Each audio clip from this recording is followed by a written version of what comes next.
Estás escuchando el blog de los miércoles, un podcast que sale los viernes. Mi nombre es Oliver Koslov y semanalmente respondo a preguntas que me mandan mis seguidores. Mel pregunta: ¿a partir de qué momento te empezás a presentar como escritora en las fiestas? ¡Qué pregunta más maravillosa! Primero un poquito de historia. Yo empecé a hacer cosas artísticas en internet cerca del año 2011-2012. Comencé con un canal de YouTube en el que hacía pavadas, reacciones, personajes. Me divertía. Ahí incluso nació mi seudónimo. Pero, ¿por qué inicié en YouTube? Porque en esa época nadie te pedía nada por hacerte llamar youtuber. Esto es una tontería, pero no. Y es que la profesión o actividad que nos identifica es importante, pero muchas veces se ve sometida a la presión o el escrutinio externo. Y como yo no había estudiado nada y quería hacer cosas que no me requieran dar explicaciones, hice eso. Más atrás aún, a los 13 o 14 años, me había interesado mucho por la música y me había desarrollado como tecladista, compositor, cantante. Pero el no haber estudiado nada me generaba esa inseguridad en autodenominarme músico. Inseguridad que persiste hasta el día de hoy. También había pintado cosas, había escrito algunas otras. Siempre me gustó hacer muchas cosas, pero como era pobre nunca había podido estudiar nada ni desarrollarme correctamente en ninguna disciplina. Para los 19 o 20 años ya medio que había abandonado casi todo lo que hacía en cada uno de esos campos.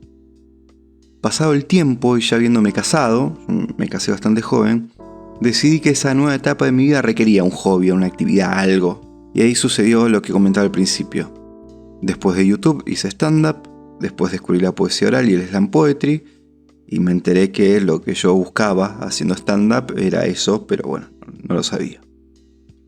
Entre 2015 y 2016, yo tenía 27 años más o menos, me empecé a desarrollar como poeta oral. Encontré en eso todo lo que me gustaba y podía explorar con muchísima libertad.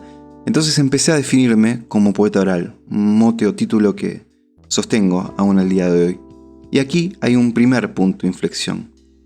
La poesía oral me apasiona mucho más que cualquier otra cosa que haya hecho en la vida. Y por ese motivo no importa mucho que me cuestionen si soy o no soy, si puedo ser o no ser quien dice si soy o no soy. Me es inevitable ser poeta oral. En lo personal empecé a llamarme escritor cuando después de un par de años mis escritos empezaron a gustarle o interesarle a personas que no me conocían y que no me debían ningún tipo de respeto o cariño, al punto de incluso querer pagarme por el trabajo. El segundo punto de inflexión fue cuando me di cuenta que quería dejar de hacerlo y no podía. El tema con la pasión, Mel de mi corazón, es que no es una emoción sencilla. La pasión nos permite ser absolutamente libres en su prisión. Muchas veces quisiera no escribir, no gestionar ciclos, no hacer videos, pero no pude. Y no he podido hacerlo. Y esto excede completamente lo económico, porque hace muy poco que la escritura me sirve de sostén.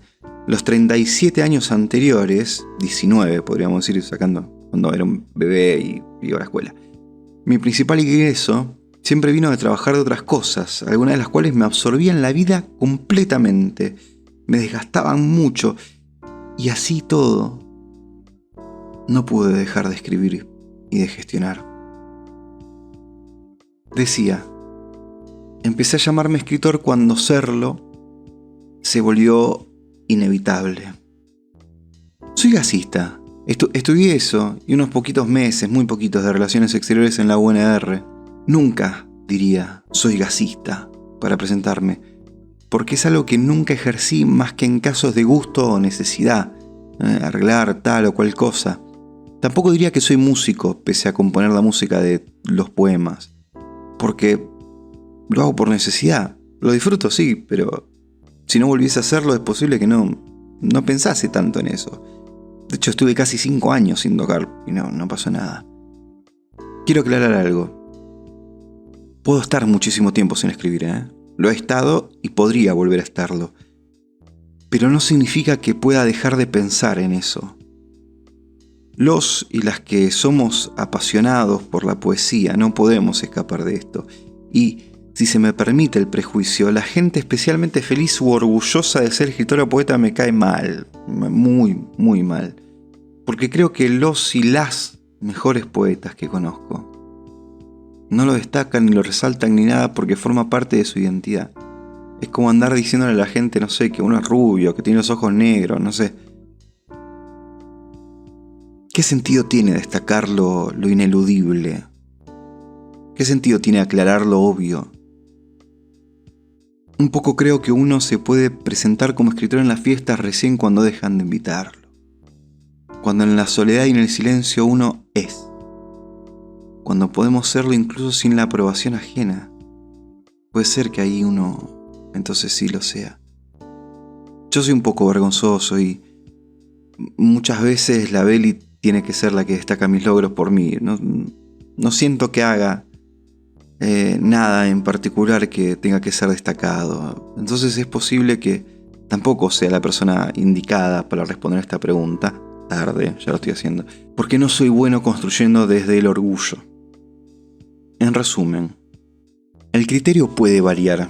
Hay gente que recién cuando gana algo cree que puede autotitularse.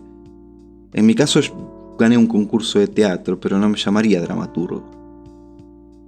Puede ser por el alcance o la llegada de las cosas que uno hace. Entonces podría decirme músico a mí mismo por la cantidad de reproducciones y seguidores en Spotify y eso que es una plataforma para música. Bueno, no creo ser músico. Hay quien depende de un título de grado, un terciario universitario, pero por poner un ejemplo, los peores diseñadores, peores malos, los peores diseñadores gráficos que conocí se habían recibido de cierta universidad privada de cierta provincia del NEA.